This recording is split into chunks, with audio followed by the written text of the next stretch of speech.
I know I'm probably going back too far, but I would say that I grew up in a military family on an American Army base. And one of my realizations I had when I was really young was that I was a child of an occupational army in Germany. And an interesting experience for me when I was around 10 years old, because I was born there and lived there until I was 12, was that I was living in a small city outside of Trier, which is an old Roman outpost in Germany. And the realization I had while I was there was there were other occupying troops in this same part of the world. There were Roman occupying troops that had built their own amphitheater, just like the American GIs, built their own theater to watch movies, and had their own sports fields. Had those Roman baths there, a small version.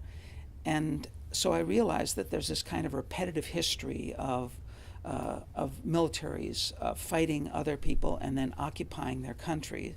So when I came back to the States, I think it just became part of my consciousness, part of my Christian high school teaching, that I became concerned about peace, continued that way through university where, of course, the Vietnam War was going on. So I became involved with uh, peace activism, attended the '68 Democratic Convention, was a strong supporter of McCarthy and then McGovern, and decided when I graduated from university I would come to Canada rather than be drafted.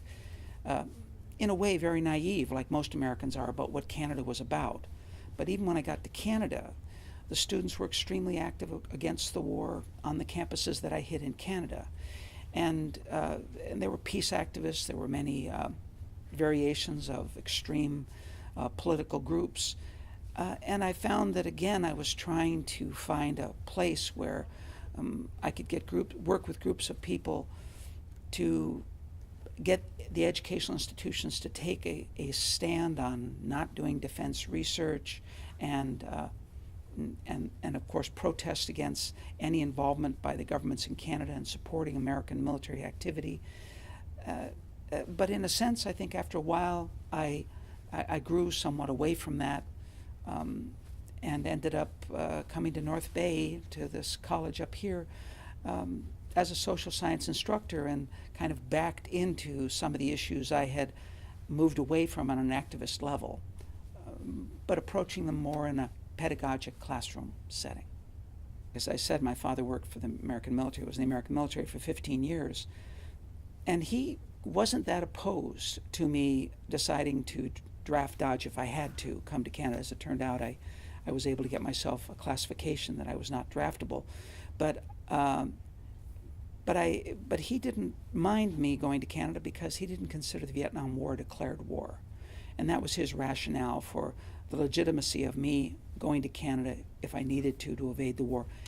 My two younger brothers, that graduated a couple years behind me, also had decided that they weren't going to be drafted. They didn't leave the country. They again proceeded to manipulate the classification system to make sure they weren't drafted. And one is now working in a big energy company, and one is a judge in San Francisco. But we all independently came to this decision that we were not going to go into the military to end up in Vietnam.